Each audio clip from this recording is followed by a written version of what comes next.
आज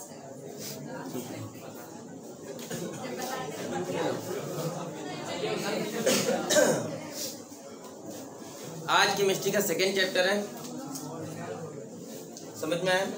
आज केमिस्ट्री के सेकेंड चैप्टर का वीडियो लेके आ रहे हैं, अनसॉल्व्ड का है। लगभग पिछले 5 साल के क्वेश्चन इस चैप्टर में कवर करेंगे। तो सबसे पहले आते हैं क्वेश्चन में, जो प्रीवियस ईयर में आया, एकदम बेसिक से चलेंगे, ठीक है? चलो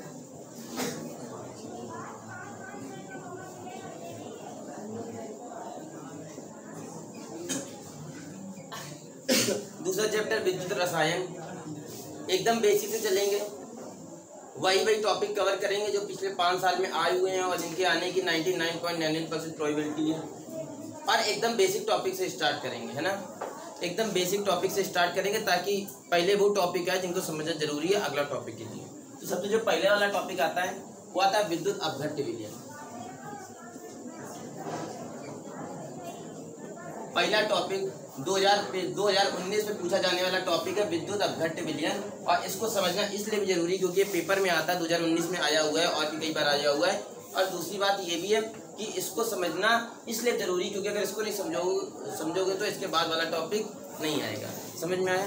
क्या दिक्कत हो रही भाई? तो ऐसी से मुंडी का हिला रहे हो।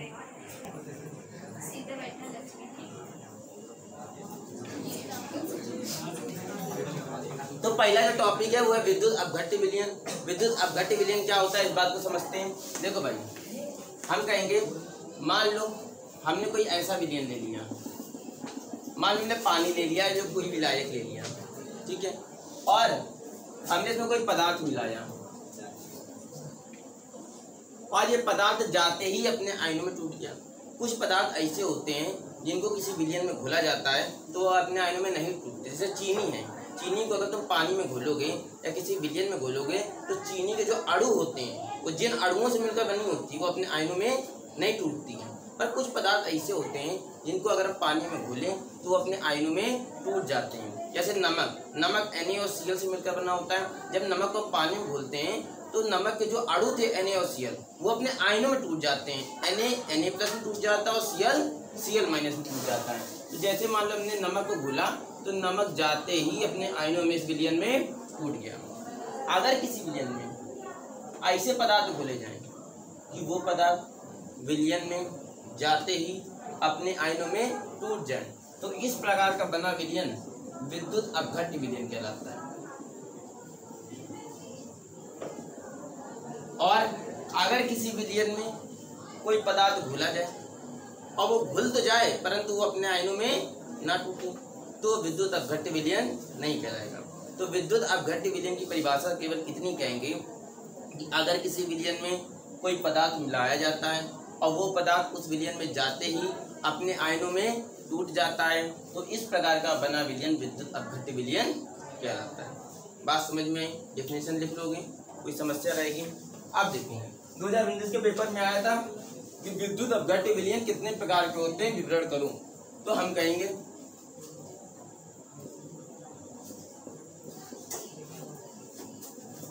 विद्युत अपघट्य विलयन 2 प्रकार के होते हैं। कौन कौन से? एक प्रबल विद्युत अपघट्य विलयन,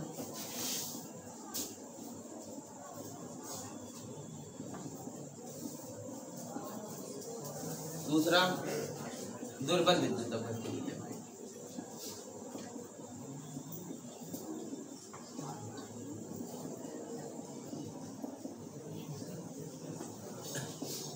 प्रबल विद्युत अपघट्य विलयन क्या होता है? हम कहेंगे अगर कोई विलयन प्रबल अम्ल तथा प्रबल क्षार से मिलकर बना है, मतलब अगर कोई विलयन है और ये विलयन प्रबल अम्ल और किससे? प्रबल क्षार से मिलकर बना है। प्रबल अम्ल और प्रबल क्षार यानी कि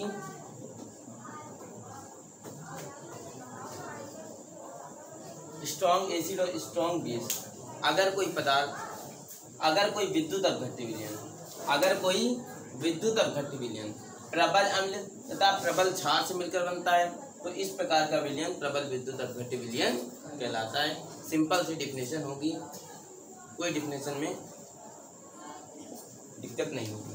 आगे चलें, दुर्बल विद्युत अपघट्य विलयन हम क्या कहेंगे ऐसा विलयन जो दुर्बल अम्ल तथा दुर्बल क्षार से मिलकर बना होता है। किससे?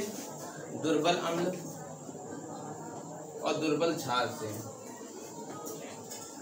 यानी कि वीक एसिड और वीक बेस। अगर कोई विद्युत अपघट्य विलयन है जो वीक एसिड तथा वीक बेस से मिलकर बनता है, यदि कोई विद्युत अपघट्य विलयन दुर्बल अम्ल तथा दुर्बल क्षार से मिलकर बनता है तो इस प्रकार का विलयन दुर्बल विद्युत अपघट्य विलयन कहलाता है। तो ध्यान रखना, हमारे पास दो प्रकार के विलयन होते हैं। अगर प्रबल अम्ल तथा प्रबल क्षार से मिलकर बने तो प्रबल विद्युत अपघट्य विलयन, और दुर्बल अम्ल तथा दुर्बल क्षार से मिलकर बने तो दुर्बल विद्युत अपघट्य विलयन। 2019 में आने वाला क्वेश्चन है, समझ में आया? और भी पूछा जा सकता है। आगे चलते टॉपिक में।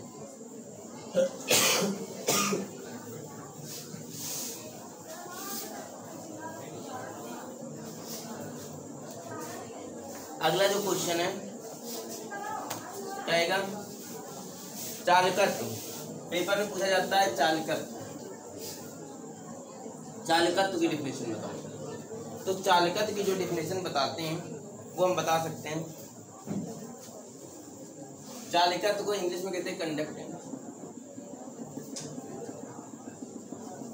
मान लो कोई विद्युत अपघट्य विलयन है या कोई इलेक्ट्रोलाइट विलयन है। विद्युत अपघट्य विलयन को इंग्लिश में कहते हैं इलेक्ट्रोलाइट विलयन। मान लो कोई विद्युत अपघट्य विलयन है। अगर विद्युत अपघट्य विलयन है तो अभी हमने बताया क्या कि विद्युत अपघट्य विलयन वही होगा जिसमें क्या होंगे? आयन्स। मान लो इसमें ये आयन्स है। अब अगर ये विद्युत अपघट्य विलयन है तो इसमें आयन्स, वो आयन्स किस गति से इस विलयन में फ्लो कर रहे हैं, किस गति से मूव कर रहे हैं, किस गति से ये प्रवाह हो रहे हैं, इसको ही चालकत्व कहते हैं। हम कहेंगे किसी विद्युत अपघट्य विलयन में आयनों के प्रवाह की दर को ही चालकत्व कहते हैं। किसी विद्युत अपघट्य विलयन में ये जो आयन है जिस गति से प्रवाह हो रहे हैं, इनकी जो प्रवाह की दर है, इसे ही क्या कहेंगे? चालकत्व। अगर ये तेजी से मूव कर रहे होंगे, इनके प्रवाह की दर ज़्यादा होगी तो चालकत्व ज़्यादा। अगर इनके प्रवाह की दर कम होगी तो चालकत्व कम। तो हम कहेंगे किसी विद्युत अपघट्य विलयन में आयनों के प्रवाह की दर को ही चालकत्व कहते हैं। इसमें किसी को कोई समस्या है? आगे चलें। ये भी पेपर में आया हुआ क्वेश्चन है। इसको कंडक्टेंस कहते हैं, इसको रो से भी प्रदर्शित कर सकते हैं। चलो अगला जो टॉपिक है वो है विशिष्ट चालकत्व। इतना आया कि नहीं आया भैया बताओ जरा।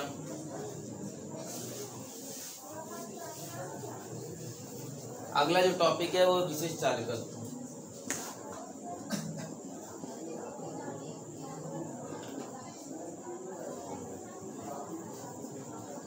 इसको कप्पा से प्रदर्शित करते हैं, ठीक है? किसे प्रदर्शित करते हैं? कप्पा से। हम कहेंगे, हम क्या कह सकते हैं? फिर से हम एक बार इलेक्ट्रोलाइट विलयन लेंगे। हमने लिया इलेक्ट्रोलाइट विलयन। क्या भैया मार्कर नहीं चल रहा है क्या? हमें ऐसा क्यों लग रहा मार्कर नहीं चल रहा है?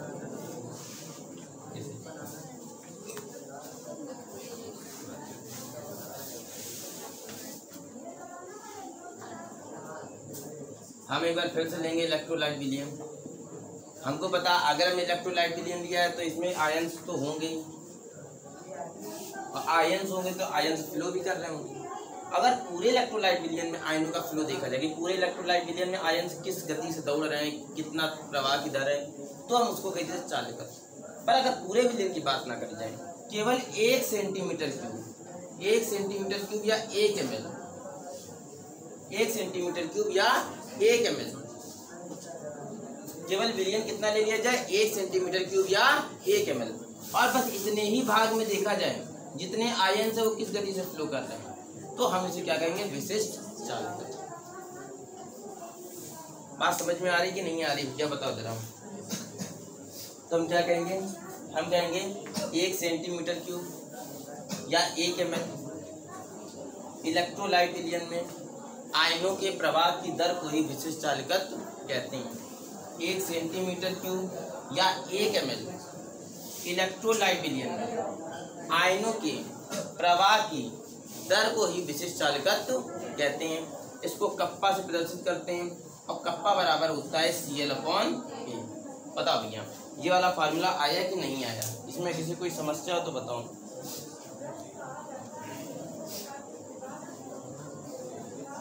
आ गया। Cl/A को हम लोग सेल कांस्टेंट भी कहते हैं, क्या कहते हैं, सेल कांस्टेंट। यहाँ लिख सकते हो where Cl/A is a cell constant. दूसरी डेफिनेशन आ गई। आगे वाली डेफिनेशन में चला जाए। अगली जो डेफिनेशन है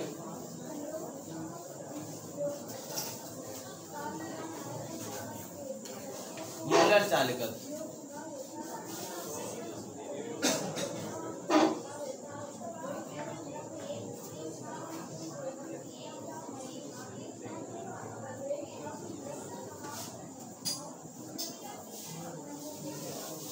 मोलर चालकत्व फिर से भाई इलेक्ट्रोलाइट विलयन। इस बार फिर हल्की सी क्वांटिटी चेंज कर दी। पिछली बार 1 सेंटीमीटर क्यूब इलेक्ट्रोलाइट विलयन लिया था, इस बार हम ले लेते हैं 1 मोल आयन सांद्र विलयन। 1 मोल आयन सांद्र विलयन। इस बार हम विलयन की जो क्वांटिटी है वो क्या लेंगे भैया, पता चला, 1 मोल सांद्र इलेक्ट्रोलाइट विलयन हम ले लेंगे। कितना ले लेंगे, 1 मोल आयन इलेक्ट्रोलाइट विलयन। मतलब अब की बार हम विलयन कितना ले रहे हैं, 1 मोल। 1 मोल का मतलब क्या होता है, मतलब होता है अब इस विलयन के 6.023 × 10⁻23 अणु ले लो और उतने ही अणुओं में देखो जो आयन है वो किस गति से प्रवाह कर रहे हैं। तो हम कहेंगे 1 मोल सांद्र इलेक्ट्रोलाइट विलयन में आयनों के प्रवाह की दर को ही मोलर चालकत्व कहते हैं। चालकत्व, विशिष्ट चालकत्व, मोलर चालकत्व लगभग सेम तरीके से डेफिनेशन है।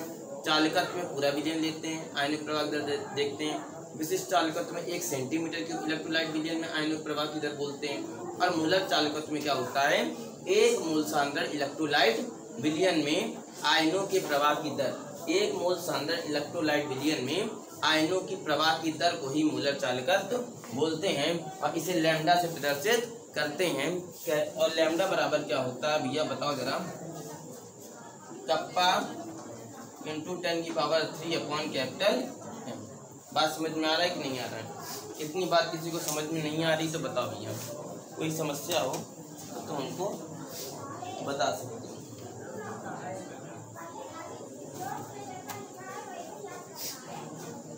अब तुमको एक चीज समझना पड़ेगा कि तीनों डेफिनेशन पेपर में तो आती हैं, प्रीवियस ईयर में कई बार आ चुकी हैं। साथ ही तुमको इसको इसलिए भी रखना जरूरी है इसके फार्मूले को, क्योंकि अभी न्यूमेरिकल भी आएंगे इसके। ठीक है, तो अगले टॉपिक में चलते हैं। अगला टॉपिक है विद्युत रासायनिक श्रेणी।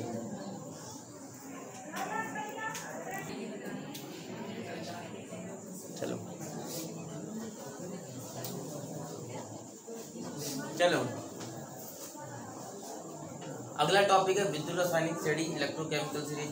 हर साल पेपर में इससे क्वेश्चन पूछे जाते हैं। हर साल या तो डेफिनेशन पूछा जाएगा, कभी 4 नंबर में सीधे सीधे पूछ दिया जाता है विद्युत रासायनिक श्रेणी, कभी 2 नंबर में, कभी इससे संबंधित न्यूमेरिकल और कभी इससे संबंधित ऑब्जेक्टिव। मतलब बहुत क्वेश्चन पूछे जाते हैं विद्युत रासायनिक श्रेणी से हर साल। तो इसको बहुत अच्छे समझेंगे। तो पहले ये देखेंगे इसके डेफिनेशन, सारी चीज़ें, फिर सब कुछ समझाएंगे कैसे ऑब्जेक्टिव आते, कैसी क्या चीज़ें आती। तो इस टॉपिक को बहुत अच्छे समझने की जरूरत है। विद्युत रासायनिक श्रेणी क्या होता है, देखो बहुत सारे हमको पता है इस दुनिया में 3 प्रकार के एलिमेंट पाए जाते हैं, धातु, अधातु और उपधातु। तो अधातु और उपधातु को फिलहाल के लिए छोड़ दो। जो धातु हैं उनकी हमने एक श्रेणी बनाई, मतलब उनमें से कुछ धातु ऐसे थे जो बहुत ज़्यादा क्रियाशील थे। अभी तक हमारे पास पाए जाने वाले बहुत सारे ऐसे धातु थे जो बहुत ज़्यादा क्रियाशील थे, कुछ धातु बहुत कम क्रियाशील थे। भैया क्रियाशीलता का मतलब क्या होता है, क्रियाशीलता का मतलब होता है जैसे फॉर एग्जांपल 2 चीज़ें तुम रखो, जैसे तुम सोडियम रखो और तुम सोना रखो। तो जैसे तुम सोडियम को रखोगे एटमॉस्फेयर में, वो इतना ज़्यादा क्रियाशील होता है, वो तुरंत इस वायुमंडल में उपस्थित आसपास की हवाओं से क्रिया करेगा और उड़ जाएगा। जबकि सोना को तुम सालों साल रखे रहो, वो वैसा ही बना रहेगा, चमकदार, उसमें जल्दी जंग में नहीं लगेगी। तो क्यों, क्योंकि सोना बहुत कम क्रियाशील है, वो जल्दी किसी से रिएक्शन नहीं करेगा। जबकि जो सोडियम है वो उसके संपर्क में कुछ भी लाओगे तुरंत क्रिया कर लेगा। तो ऐसे बहुत सारे धातुएं थी जो ज़्यादा क्रियाशील थी और कुछ धातुएं बहुत कम क्रियाशील थी। तो हमने सारे धातुओं को उठा के एक सीरीज बना दी जिसमें जो ज़्यादा क्रियाशील धातु थी उसको ऊपर रखा, फिर उससे कम क्रियाशील, फिर उससे कम क्रियाशील, फिर उससे कम क्रियाशील और फिर उससे कम क्रियाशील। मतलब इस श्रेणी में जो सबसे ज़्यादा क्रियाशील धातु थी उसको ऊपर रखा और इस श्रेणी में जो सबसे कम क्रियाशील धातु थी उसको हमने कहाँ रखा, नीचे रखा। तो ये हमने जब श्रेणी बनाई तो इसमें जो सबसे ऊपर धातु थी वो सबसे ज़्यादा क्रियाशील थी, फिर उससे कम क्रियाशील, फिर उससे कम क्रियाशील और ऐसे घटते घटते जो लास्ट में धातु थी वो सबसे कम क्रियाशील थी। तो हम कहेंगे जब विद्युत रासायनिक श्रेणी की बात आएगी तो हम कहेंगे विभिन्न तत्वों को उनकी क्रियाशीलता के बढ़ते क्रम में, उनकी क्रियाशीलता के घटते क्रम में, क्योंकि जो सबसे ऊपर धातु है वो सबसे ज़्यादा क्रियाशील है और जो सबसे नीचे धातु वो क्या सबसे कम क्रियाशील है। अच्छा, एक बात भी ध्यान रखना, जो धातु सबसे ज़्यादा क्रियाशील होगी उसका मानक इलेक्ट्रोड विभव सबसे कम होगा और जो धातु सबसे कम क्रियाशील होगी उसका मानक इलेक्ट्रोड विभव सबसे ज़्यादा होगा। जैसे इस टेबल में देखो, सबसे पहली जो धातु है उसका मानक इलेक्ट्रॉन -3.07 है, फिर इसके बाद मानक इलेक्ट्रोड विभव बढ़ेगा बढ़ता रहेगा और सबसे जो लास्ट में धातु है उसका मानक इलेक्ट्रोड विभव क्या होगा, सबसे ज़्यादा दिख रहा है, प्लस में 2.87 प्लस में दिख रहा है। तो इसका मतलब क्या हुआ, मानक इलेक्ट्रोड विभव बढ़ रहा है और क्रियाशीलता घट रही है, क्योंकि सबसे ऊपर इसकी धातु है जो सबसे ज़्यादा क्रियाशील और सबसे नीचे कम क्रियाशील। तो इसका मतलब ये है जो धातु जितनी ज़्यादा क्रियाशील होगी उसका मानक इलेक्ट्रॉन विभव उतना ही कम होगा। सबसे ज़्यादा क्रियाशील है सबसे कम मानक, सबसे कम क्रियाशील है सबसे। तो क्रियाशीलता बढ़ रही है, क्रियाशीलता घट रही है और मानक इलेक्ट्रॉन विभव ऊपर से नीचे तक का बढ़ रहा है। तो जब विद्युत रासायनिक श्रेणी की डेफिनेशन बोलेंगे तो हम लोग दो परिभाषाओं को संजो कर बोलेंगे। पहली परिभाषा क्या होती है, पहली परिभाषा बोलेंगे यदि विभिन्न तत्वों को उनकी क्रियाशीलता के बढ़ते क्रम में रखने पर, विभिन्न तत्वों को उनकी बढ़ती हुई क्रियाशीलता के क्रम में रखने पर जो श्रेणी प्राप्त होती है उसे विद्युत रासायनिक श्रेणी कहते हैं। दूसरी डेफिनेशन क्या बोलेंगे, हम कहेंगे तथा विभिन्न तत्वों को अथवा विभिन्न तत्वों को उनके मानक इलेक्ट्रोड विभव के बढ़ते क्रम में रखने पर जो श्रेणी प्राप्त होती है उसे विद्युत रासायनिक श्रेणी कहते हैं। दो डेफिनेशन है, हम कहेंगे विभिन्न तत्वों को उनकी क्रियाशीलता के घटते क्रम में रखने पर जो श्रेणी प्राप्त होती है उसे विद्युत रासायनिक श्रेणी कहते हैं, अथवा विभिन्न तत्वों को उनके मानक इलेक्ट्रोड विभव के बढ़ते क्रम में रखने पर जो श्रेणी प्राप्त होती है उसे विद्युत रासायनिक श्रेणी कहते हैं। ये तुम लोग बना लोगे विद्युत रासायनिक श्रेणी और इस तरीके तुम लोग विद्युत रासायनिक श्रेणी की परिभाषा लिख सकते हो अगर 2 नंबर में आएगी। जब कभी 4 नंबर में आएगी तो फिर तुमको एक पॉइंट और बढ़ाना पड़ेगा। वो पॉइंट क्या होगा, फिर हम अगली हेडिंग डालेंगे विद्युत रासायनिक श्रेणी के लक्षण। विद्युत रासायनिक श्रेणी के लक्षण समझ में आया या समझ में आया? आप विद्युत रासायनिक श्रेणी के लक्षण में तुम 2 पॉइंट लिखोगे। कौन कौन से 2 पॉइंट लिखोगे, एक पहला पॉइंट एक दूसरा पॉइंट। पहला पॉइंट क्या लिखोगे, हमको एक चीज विद्युत रासायनिक श्रेणी के बारे में पता है कि जो ऊपर स्थित धातु होती है वो अपने से नीचे स्थित धातु को उसके लवण के विलयन से विस्थापित कर देती है। जैसे एक एग्जाम्पल देते हैं छोटा सा, पहला पॉइंट भी समझा देंगे और हम इसका एग्जाम्पल देंगे, तुमको बहुत सारे सवाल भी समझा देंगे जो प्रीवियस ईयर में अलग से आते हैं। ठीक है, जैसे हम कहें अगर Fe को तुमने CuSO4 के विलयन में डाला है तो क्या होगा, Fe जो होगा वो CuSO4 से Cu को धक्का मार के निकाल देगा और खुद इसकी जगह आके बैठ जाता है। अगर हम इसका जस्ट उल्टा करें, Cu यहाँ लिख दें, FeSO4 लिख दें, तो क्या यही सेम क्रिया हो सकती है कि Cu Fe को धक्का मार के निकाल दो, इसकी जगह सेम बैठ जाए और अगली CuSO4 का सभी बन जाए? नहीं होगी। क्यों? क्योंकि विद्युत रासायनिक श्रेणी हमें बताती है जो ऊपर स्थित धातु है वो ज़्यादा क्रियाशील है, जो ज़्यादा क्रियाशील है उसके अंदर ज़्यादा ताकत होती है और जिसके अंदर ज़्यादा ताकत होती है वही धक्का मार के निकाल सकता है। जैसे फॉर एग्जांपल हम कहें कि अगर इस विद्युत रासायनिक श्रेणी में देखोगे तो Fe ऊपर है और Cu कहाँ है, नीचे। तो Fe ऊपर है तो Fe ज़्यादा क्रियाशील है, ज़्यादा क्रियाशील है तो ये ज़्यादा ताकतवर है। तो अगर ज़्यादा ताकतवर है, ज़्यादा क्रियाशील है तो ये यहाँ पर आके इसको धक्का मार के निकाल दे, क्योंकि इसके अंदर ताकत ज़्यादा है, ज़्यादा क्रियाशील है। तो जैसे इसने इसको धक्का मार के निकाल दिया, अलग हो गया और खुद इसकी जगह जाके बैठ गया। समझ में आया? जबकि Cu नीचे स्थित है। अगर नीचे स्थित है तो कम क्रियाशील है।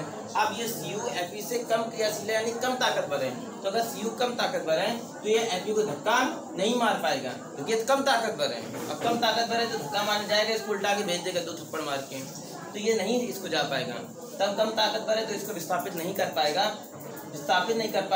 तो इसको धक्का नहीं मार पाएगा, धक्का ही नहीं मार पाएगा तो फिर यहाँ पर आएगा नहीं, तो Cu नहीं कर सकता है। तो विद्युत रासायनिक श्रेणी का पहला पॉइंट यही होता है कि अगर कोई तत्व, हम क्या कहेंगे कि विद्युत रासायनिक श्रेणी में ऊपर स्थित जो तत्व होता है वो नीचे स्थित तत्व को विस्थापित कर देता है। ऊपर देखो ये था और नीचे ये था, ऊपर वाले ने नीचे वाले को विस्थापित कर दिया, जबकि जो नीचे है वो ऊपर वाले को विस्थापित नहीं कर पाएगा।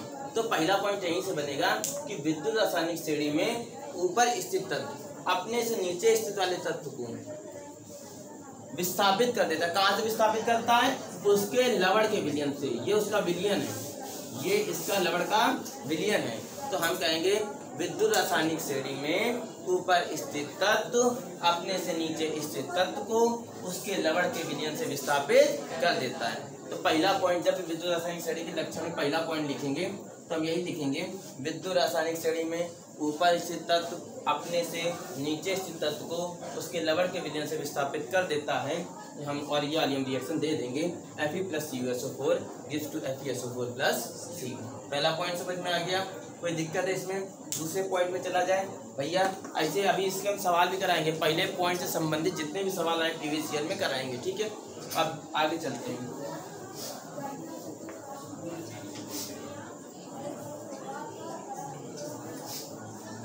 चलो भाई, तो पहला पॉइंट हमने बता दिया। दूसरा पॉइंट क्या था? हम कहेंगे कि विद्युत रासायनिक श्रेणी में तत्वों को उनके मानक इलेक्ट्रोड विभव के बढ़ते क्रम में, हम कहेंगे विद्युत रासायनिक श्रेणी में जो तत्व ऊपर आता है उसका मानक इलेक्ट्रोड विभव कम होता है, तो जो तत्व सबसे नीचे आता है उसका मानक इलेक्ट्रोड विभव सबसे ज्यादा होता है। ये दूसरा लक्षण होगा। हम कहेंगे विद्युत रासायनिक श्रेणी में जो तत्व ऊपर आता है उसका मानक इलेक्ट्रोड विभव उतना कम होता है, तथा जो तत्व नीचे आता है उसका मानक इलेक्ट्रोड विभव उतना ही ज्यादा होता है। ये हो जाएंगे विद्युत रासायनिक श्रेणी लक्षण के 2 पॉइंट। अगर 4 नंबर में आएगा तो विद्युत रासायनिक श्रेणी के पहले वो डिफिनेशन लिखोगे थोड़ा करके, फिर ये बनाओगे, इस तरीके पूरा लिखोगे, बढ़ता क्रम घटता क्रम, फिर इस विद्युत रासायनिक श्रेणी के तुम 2 लक्षण लिखोगे और पहले लक्षण में तुम लोग क्या करोगे भैया बताओ जरा, वो वाली जो रिएक्शन है वो भी तुम दर्शाओगे और वहाँ लिखोगे भी कि FeCuSO4 को विस्थापित करता है, क्योंकि FeCuSO4 से CO विस्थापित करता है, क्योंकि Fe विद्युत रासायनिक श्रेणी में ऊपर आता है इसलिए वो CO विस्थापित कर सकता है। इतना तुमको करना पड़ेगा। समझ में आया? और दूसरे पॉइंट पे भी लिखोगे और हो सकता है तो थोड़ी टेबल फिर तो दर्शा के और ये तुम दर्शा दो, ठीक है। इतना तुमको 4 नंबर में करना पड़ेगा। ये हो गई विद्युत रासायनिक श्रेणी की परिभाषा और विद्युत रासायनिक श्रेणी के लक्षण। बात समझ में आ रही कि नहीं आ रही?